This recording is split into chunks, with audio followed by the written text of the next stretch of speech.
नमस्कार दोस्तों, स्वागत है आपका हमारे YouTube channel extreme entertainment and education पे। दोस्तों, आज की इस वीडियो में मैं आपसे बात करूंगा कि आप उत्तर प्रदेश स्कॉलरशिप के लिए फॉर्म कैसे अप्लाई कर सकते हैं। दोस्तों, आप इस वीडियो को पूरा देखिए क्योंकि मैं आपको इस वीडियो में step by step Uttar Pradesh scholarship form भरना सिखाऊंगा। तो चलिए सबसे पहले अपने सर्च इंजन में सर्च करते हैं यूपी स्कॉलरशिप। पहला रिजल्ट शो कर यूपी स्कॉलरशिप, मैं इस पर सिंपली क्लिक कर दूंगा। दोस्तों, ये यूपी स्कॉलरशिप की ऑफिशियल वेबसाइट है। यहाँ पे आपको किसी टाइप की स्पैमिंग नहीं मिलेगी। आप यहाँ से जो भी फॉर्म अप्लाई करेंगे वो 100% प्योर एंड श्योर होगा। दोस्तों, इसकी जो लिंक है वो है scholarship.up.nic.in। तो इस पेज से हम बेसिकली अपने स्कॉलरशिप को भरना सीखेंगे। ठीक है, तो मैं सबसे पहले यहाँ पे जो आप इसके मेन्यू को देख रहे हैं, होम स्टूडेंट लॉगिन रिपोर्ट, यहाँ पे जो स्टूडेंट वाला ऑप्शन है, यहाँ पे आप अगर माउस को होवर करेंगे या माउस को वहाँ ले जाएंगे तो आपको ड्रॉप डाउन मेन्यू में दो ऑप्शन दिखेगा, न्यू रजिस्ट्रेशन और लॉगिन आफ्टर रजिस्ट्रेशन। तो दोस्तों, अगर आप नए हैं और पहली बार रजिस्ट्रेशन कर रहे हैं या पहली बार स्कॉलरशिप का फॉर्म भर रहे हैं तो आपको सिंपली न्यू रजिस्ट्रेशन पे क्लिक करना पड़ेगा। तो मैं न्यू रजिस्ट्रेशन पे क्लिक करता हूँ। जैसे मैंने न्यू रजिस्ट्रेशन पे क्लिक किया, मुझे अलग अलग 3 ऑप्शंस मिल रहे हैं, जिसमें जो पहला ऑप्शन है वो है जो ST SC और जनरल कैटेगरी के स्टूडेंट्स हैं जो फ्रेश हैं। फ्रेश का मतलब कि आपने इससे पहले कभी भी उत्तर प्रदेश स्कॉलर के लिए अप्लाई नहीं किया है, मतलब आप पहली बार यूपी स्कॉलरशिप के लिए अप्लाई कर रहे हैं, तो इसके लिए ए है। उसमें भी आप ST कैटेगरी और SC कैटेगरी और जनरल कैटेगरी के हैं, तो इसके लिए आपको अलग से जो बोर्ड है इस पर यहाँ पे आपको अलग से दिखा रहा है।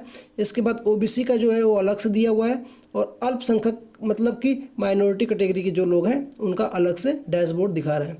इसके बाद अगर मैं इसको स्क्रॉल डाउन करके नीचे ले जाऊँगा तो यहाँ पे आपको बेसिकली तीनों कैटेगरी को अलग अलग किया हुआ है, ST SC जनरल कैटेगरी, फिर OBC और माइनॉरिटी कैटेगरी। लेकिन दोस्तों, ये जो डैशबोर्ड दिख रहा है ये बेसिकली रिन्यूअल के लिए, मतलब इसका मतलब है कि आपने इससे पहले स्कॉलरशिप के लिए अप्लाई कर रखा है और उसको आप रिन्यू करके नेक्स्ट टर्म के लिए अप्लाई करना चाहते हैं। तो इस रिन्यूअल के लिए मैं बाद में आऊँगा, आपसे बात करूँगा। सबसे पहले मैं फ्रेश की बात कर लेता हूँ। ठीक है, तो फ्रेश में आपको बेसिकली प्री मैट्रिक्स हैं, पोस्ट मैट्रिक्स हैं और पोस्ट मैट्रिक्स अदर स्टेट हैं। प्री मैट्रिक्स के अंदर में वो स्टूडेंट आते हैं जो अपने 8 पास करके 9th और 10th में हैं। तो मतलब प्री मैट्रिक्स के लिए 9th और 10th के स्टूडेंट्स स्कॉलरशिप के लिए फॉर्म भर सकते हैं। पोस्ट मैट्रिक्स के लिए 11th और 12th के स्टूडेंट यूपी स्कॉलरशिप का फॉर्म भर सकते हैं, और post matrix other than intermediate का अलग ही ऑप्शन। ठीक है, तो बेसिकली जो यूपी स्कॉलरशिप अभी निकली हुई है वो बेसिकली आपको प्री मैट्रिक्स और पोस्ट मैट्रिक्स, यानी प्री मैट्रिक्स में 9th और 10th और पोस्ट मैट्रिक्स में 11th और 12th। दोस्तों, अगर आपको कोई प्रॉब्लम होगी तो आप मुझे कमेंट बॉक्स में करके अपने प्रॉब्लम को सॉल्यूशन जान सकते हैं। ठीक है, तो चलिए देखते हैं कि इन तीनों में क्या डिफरेंसेस हैं। तो मैं अगर प्री मैट्रिक्स फ्रेश पे क्लिक करता हूँ तो यहाँ पे मुझे एक फॉर्म दिखेगा जिसमें हम बेसिकली अपने सारे इन्फॉर्मेशन भर के इसको अप्लाई कर सकते हैं। तो देखिए दोस्तों, ये जो जैसे मैंने प्री मैट्रिक्स पे किया तो यहाँ पे लिखा आ रहा है कि उत्तर प्रदेश में कक्षा 9 और 10 सत्र 2017-18 में अध्ययनरत छात्र छात्राओं के लिए ऑनलाइन रजिस्ट्रेशन फॉर्म ये है। ठीक है, तो यहाँ पे आप प्री मैट्रिक्स के लिए भर सकते हैं। और इसके बाद अगर मैं दोबारा आपको डैशबोर्ड दिखाऊँ तो वहाँ पर आप फिर से देख लीजिए। तो यहाँ फिर से देख रहे हैं कि पोस्ट मैट्रिक्स इंटरमीडिएट सेम है। इसमें बस क्या होगा, जो पोस्ट मैट्रिक्स है इसमें बेसिकली आपका 11th और 12th के लिए है। ठीक है दोस्तों, ये जो थर्ड ऑप्शन दिखा रहा है post matric other than intermediate, इसका मतलब है कि इसके अंडर में वो बच्चे आते हैं या फिर वो स्टूडेंट आते हैं जो 11th 12th पास करने के बाद या तो अंडर ग्रेजुएशन कर रहे हैं या तो पोस्ट ग्रेजुएशन कर रहे हैं या फिर डिप्लोमा कर रहे हैं या फिर सर्टिफिकेट, कोई भी सर्टिफिकेट के लिए कोर्स कर रहे हैं। तो post matric other than intermediate के लिए वही स्टूडेंट आते हैं। इसके बाद जैसे post matric other than intermediate state में आपको BA आ जाएगा, BSc, मतलब जो भी आप अंडर ग्रेजुएशन, पोस्ट ग्रेजुएशन या फिर सर्टिफिकेट या फिर डिप्लोमा कर रहे हैं तो इसके अंडर में आप आते हैं। इसके बाद पोस्ट मैट्रिक अदर स्टेट, इसमें दोस्तों क्या होता है, जैसे उत्तर प्रदेश के कुछ स्टूडेंट होते हैं जो कि अदर स्टेट जैसे दिल्ली में, हरियाणा में या फिर पंजाब में जाके पढ़ाई करते हैं, तो उनके लिए ये ऑप्शन है, वो भी उत्तर प्रदेश स्कॉलरशिप के लिए फॉर्म अप्लाई कर सकते हैं। इसके बाद जो OBC का है वो भी सेम कैटेगरी ऐसे ही है दोस्तों, pre matrics, post matric, intermediate, और जो माइनॉरिटी कैटेगरी है उसमें भी प्री मैट्रिक, पोस्ट मैट्रिक और post matric other than intermediate. ठीक है, तो सबका फॉर्म एक ही तरह है, कोई इसमें दिक्कत नहीं। हम किसी एक फॉर्म को अप्लाई करके देखेंगे और इसके बाद जो जो अलग से जितने और अलग ऑप्शन है, जैसे कि अगर हम अप्लाई कर रहे हैं पोस्ट मैट्रिक इंटरमीडिएट के लिए तो post matric other than intermediate और pre matric other than pre matrics के लिए सेम प्रोसीजर है। तो मैं आपको इस वीडियो में सिर्फ एक फॉर्म अप्लाई करके दिखाऊंगा और जो प्रोसीजर मैं इसमें करूंगा आपसे उसी को फॉलो कर दीजिएगा। दूसरे अलग अलग स्कॉलरशिप के लिए आपको कोई दिक्कत नहीं होगा। और मैं जो पोस्ट मैट्रिक अदर स्टेट्स के लिए है मैं इसके बारे में आपसे अलग सेपरेट में बात करूंगा। इसके अलावा नीचे जो दिखा रहा है कि सत्र 2015-16 के बीटीसी पाठ्यक्रम के छात्र छात्राओं हेतु जो विलम्ब से 2016-17 में प्रारंभ हुआ था, ये दोस्तों बेसिकली ये लिंक एक्सपायर हो चुका है, इसका कोई मतलब नहीं है। इसकी जो डेडलाइन थी वो ख़त्म हो चुकी है, तो इस पर हम बात ही नहीं करेंगे। हम बेसिकली इन तीनों टॉपिक पे, 4 टॉपिक पे बात करेंगे। तो चलिए सबसे पहले कोई एक फॉर्म अप्लाई करके देख लेते हैं। ठीक है, तो मैं अप्लाई कर लेता हूँ पोस्ट मैट्रिक इंटरमीडिएट फ्रेश का मतलब मुझे पहली बार मैं अपने लिए उत्तर प्रदेश स्कॉलरशिप के लिए अप्लाई कर रहा हूँ। तो चलिए मैं इस पर क्लिक करता हूँ। जैसे मैंने इस पर क्लिक किया आप देख रहे हैं कि यहाँ पे एक फॉर्म आ गया है। मैं इसको सिंपली अप्लाई करूँगा और अप्लाई करके मैं इसको सबमिट करके देखूँगा। तो जैसे सबमिट मैं करूँगा मेरा फॉर्म सबमिट हो जाएगा। चलिए मैं आपको फॉर्म भर के दिखा देता हूँ। तो दोस्तों मैंने अपने फॉर्म को भर लिया है, मैं आपको दिखा देता हूँ कि मैंने कैसे भरा है। तो सबसे पहले जो यहाँ पे स्टार का निशान है, जो स्टार का निशान होगा वहाँ पे आपको कंपलसरी है कि आपको भरना ही भरना है। ठीक है, जहाँ पे स्टार नहीं है, इस टाइप का जहाँ पे स्टार नहीं है उसको आप सिंपली छोड़ सकते हैं। तो मैंने यहाँ पे सब कुछ भर दिया अपना, सब कुछ, धर्म, पिता का नाम, माता का नाम, जन्मतिथि, हाई स्कूल। ठीक है, इसके बाद विद्यालय का नाम, यहाँ पे अपना मोबाइल नंबर। दोस्तों जो मैंने फॉर्म भरा हुआ है ये बेसिकली मैं आपको समझाने के लिए फॉर्म भर रहा हूँ, ये मेरा कोई एक्यूरेट डाटा नहीं है।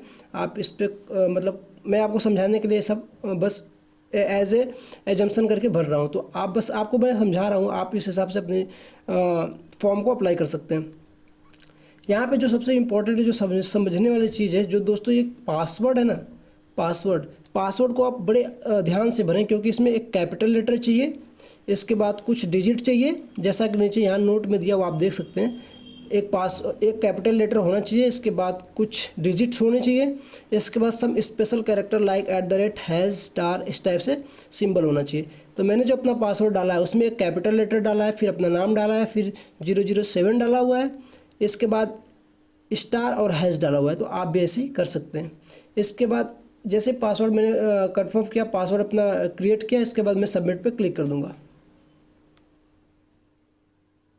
तो मैंने जैसे सबमिट पे क्लिक किया ये ऑटोमेटिकली मेरा सब डेटा दे रहा है कि मेरा रजिस्ट्रेशन संख्या इतना है, सत्र इतना है, मेरा स्कूल का नाम, कॉलेज का नाम, मैं किस जाति का हूँ, मेरा नाम क्या है।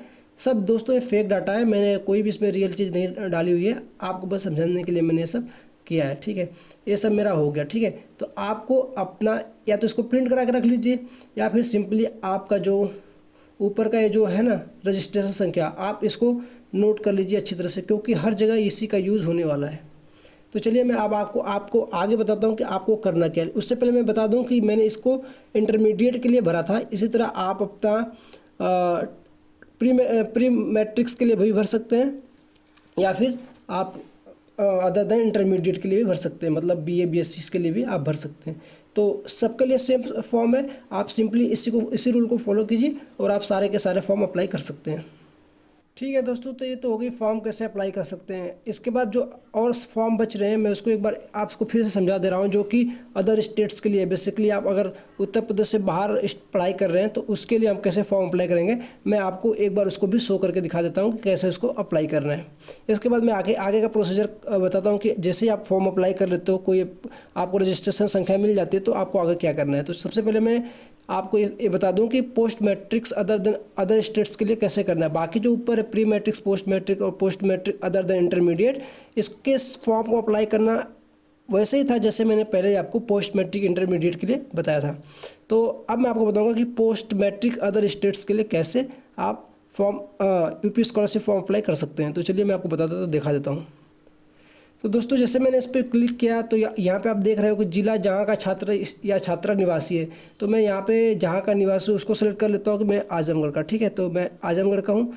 इसके बाद प्रदेश जहाँ छात्र छात्रा पढ़ रहा है तो मैं बेसिकली दिल्ली में हूँ तो मैं दिल्ली सेलेक्ट कर लेता हूँ। ठीक है, इसके बाद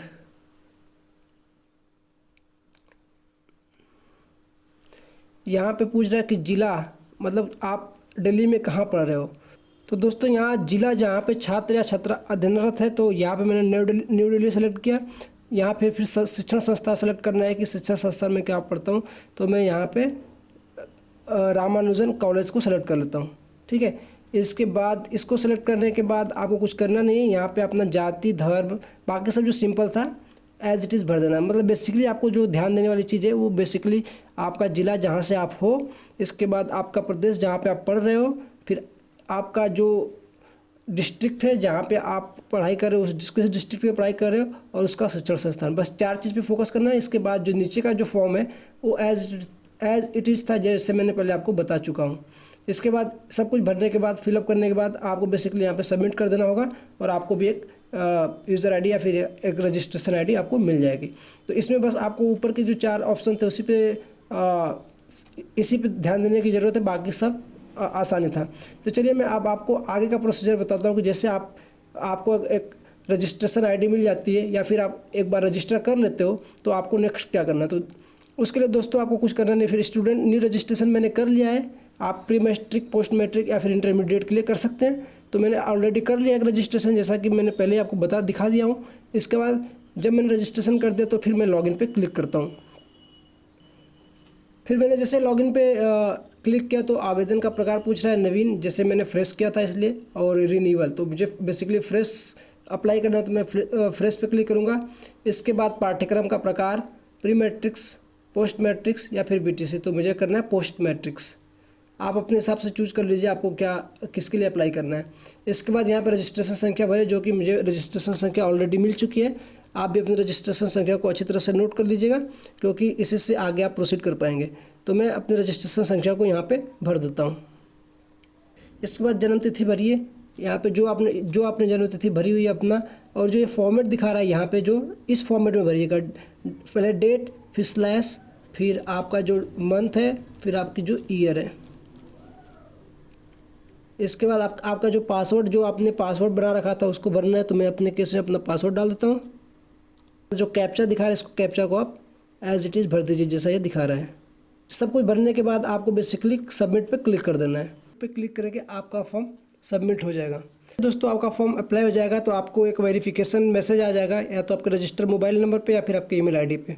इसके बाद आप उसके स्टेटस को यहाँ पे जो मेन्यू बार दिख रहा है यहाँ पे स्टेटस में आप जैसे कुछ दिनों बाद इसमें अपडेशन आ जाएगी, तो वहाँ पे जाकर अपने स्टेटस को चेक कर सकते हैं कि आपका फॉर्म अप्लाई हुआ है या नहीं हुआ है, और अगर कुछ इसमें एरर है तो यहाँ पे आपको दिखाया जाएगा। तो अभी आपको सिंपली फॉर्म अप्लाई करने का ऑप्शन मिल रहा है, आपका एरर करेक्शन का कुछ दिन बाद ऑप्शन मिलेगा, तो अभी आपको उसके बारे में टेंशन लेने की ज़रूरत नहीं है। तो सिंपली आपको इसी तरह आपको फॉर्म अप्लाई करना है, चाहे आप पोस्ट मैट्रिक, प्री मैट्रिक्स या फिर इंटरमीडिएट या फिर अदर स्टेट के लिए अप्लाई कर रहे हैं। तो दोस्तों अगर अदर स्टेट में आप अप्लाई करें तो ध्यान रखिए कि आपका जिस इंस्टीट्यूट में पढ़ रहे हैं वो इंस्टीट्यूट बेसिकली रजिस्टर होना चाहिए उत्तर प्रदेश स्कॉलरशिप पोर्टल से। अगर रजिस्टर नहीं है तो आप मुझे कमेंट बॉक्स में बताइए, मैं आपको बताऊंगा कि क्या प्रोसीजर है, क्या आप कर सकते हैं कि ताकि आपका जो इंस्टीट्यूट या फिर कॉलेज है वो अपने scholarship Uttar Pradesh scholarship portal से रजिस्टर हो जाए। तो दोस्तों आज की वीडियो में बस इतना ही था। उम्मीद है कि आपको समझ आ गया होगा कि उत्तर प्रदेश स्कॉलरशिप के लिए फॉर्म कैसे अप्लाई करना है। अगर आपको वीडियो पसंद आया तो आप एक दूसरे के साथ शेयर कीजिए, और मेरे चैनल को लाइक और इस वीडियो को लाइक और मेरे चैनल को सब्सक्राइब जरूर कर दीजिएगा। Thanks for watching.